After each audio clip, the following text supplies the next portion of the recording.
Halo teman-teman, Assalamualaikum warahmatullahi wabarakatuh. Balik lagi di dunia Dian sepedaan. Nah ini ada video viral nih tentang sepeda yang bikin saya gatel untuk komentar nih. Jadi ada orang naik mobil bawa sepeda loading gitu ya, kata sih mau diperbaiki gitu, lalu ditilang sama polisi.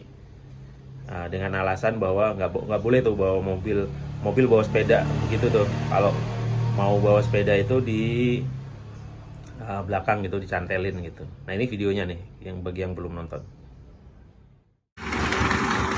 Nih, dengan Pak Fahmi. Tuh, mobilnya platnya hidup, STNK-nya ada, SIM ada. Semuanya ada, saya lengkap loh surat-suratnya. Tapi ditilang hari ini karena bawa sepeda di dalam mobil. Katanya suruh digantung aja di belakang, katanya lebih aman. Mobilnya mobil orang, soalnya bukan mobil barang. Biar semua masyarakat tahu. Dengan Bapak Rizky, saya ini naik mobil di jalan perimeter bandara. Jadi saya hari ini bawa sepeda nih, katanya nggak boleh. Nih sepedanya, maaf ya teman-teman YouTuber, sorry nih, saya bawa sepeda nih. Kalau memang mau bawa sepeda Iya. seharusnya dikasih Iya. alat. Yang di sini Kalau menurut saya, yang- iya Pak, saya paham, saya juga punya. Iya. Saya punya. Jadi menurut saya dari komunitas ya Pak. Nggak Ya apa-apa. Pak Rizky, sebelumnya maaf nih. Kita juga sharing aja. Iya. Ya. Karena kan ketentuannya mobil ini Iya. Untuk barang, saya paham untuk barang. Ya, barang. betul. Untuk orang. Ya. Sorry Pak. Apa jadi nggak apa-apa. Ya. Jadi seperti itu ya Om ya. Oke. Sementara Terus kesalahannya apa jadinya? kenapa? Kesalahannya Tentang daya angkut barang. daya angkut barang Ada di pasal 307 sih. 307. Lihat di Google. Iya. Di apa? Di map apa di Iya. atau Google gitu ya. Oke. Oke. Iya. Nggak apa-apa. Ya.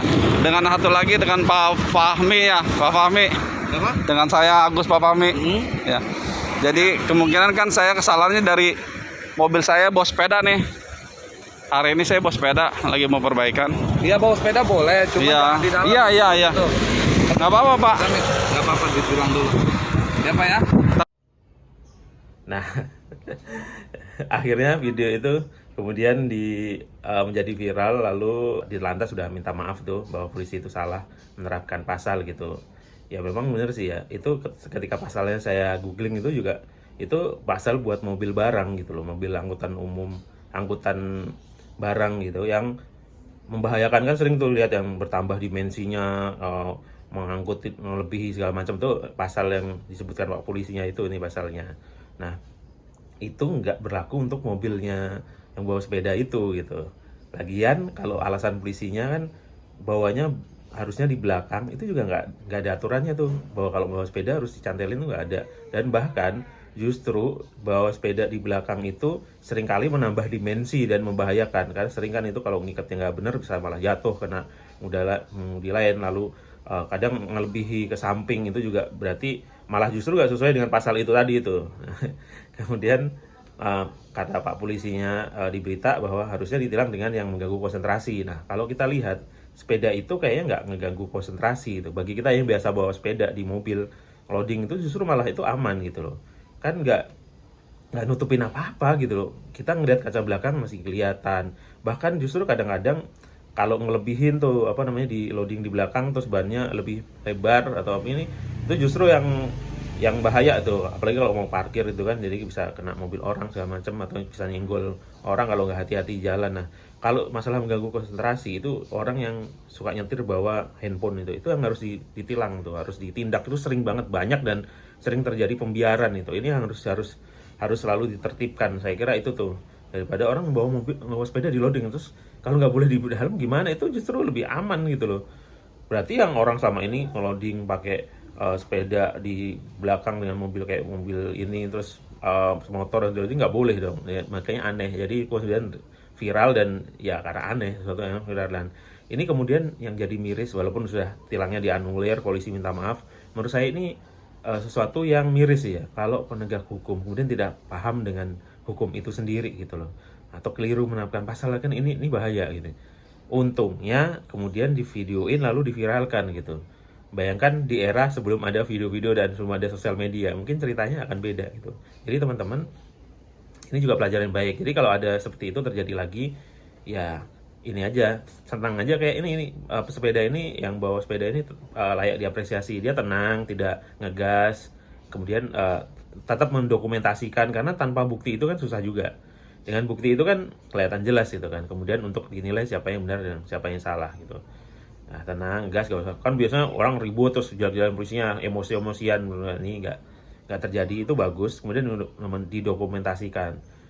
Demikian pula dengan apapun, misal kecelakaan, kejadian kriminal segala macam lah gitu. Makanya kadang kalau saya naik sepeda itu saya pasang GoPro tuh. Jadi nanti bisa kelihatan nih, misalnya ada pelisiran di jalan, ada kecelakaan segala macam gitu. Jadi ini bisa kita ambil hibahnya. Jadi ini sempat beberapa temen japri ini waktu video ini, video tadi itu viral. Wah, gimana dong, gue nggak punya big carrier tuh yang di belakang, gimana gue biasanya bawa sepeda di dalam, gimana? Ya sekarang udah jelas sih teman-teman ya, jadi tetap boleh gitu. Jadi yang salah bukan pesepedanya, yang salah Pak Polisi ya, udah diberi sanksi juga itu sama instansinya ya. Jadi tapi tetap video ini teman-teman bisa menjadi pelajaran yang berharga nih ya, baik pada Pak Polisinya itu sendiri yang mungkin di lapangan masih ada yang berpandangan serupa dengan polisi yang salah tadi, atau juga bagi pesepeda gitu. Satu, kita harus paham aturan, jadi semua kena berhadapan dengan tugas, kita juga udah tahu gitu bahwa aturannya bagaimana. Kemudian juga ini jadi pelajaran juga, jadi kalau ada begitu tetap tenang dan didokumentasikan gitu.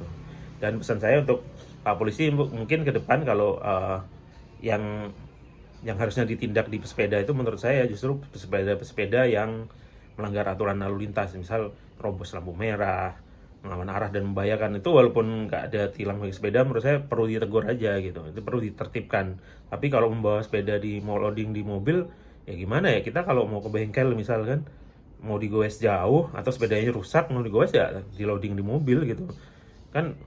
Bahkan saya aliran yang tadi tuh yang lebih aman kalau di dalam dibanding dengan pakai big carrier. Kadang-kadang big carrier itu bisa saya beberapa dulu pas zaman sama mertua dia punya big carrier itu sering kita bawa, sering kayak mau copot gitu loh kadang-kadang. Terus kadang-kadang ada yang karena sepedanya panjang itu bisa melebihi, itu kan nyenggol pengendara lain, justru lebih bahaya. Jadi ya tapi kan udah dibilang itu salah sih. Jadi ya saya kira itu tadi sih teman-teman. Jadi ini video jadi pembelajaran aja nih bagi kita. Oke, gitu aja video ini. Semoga ada manfaatnya. Assalamualaikum warahmatullahi wabarakatuh.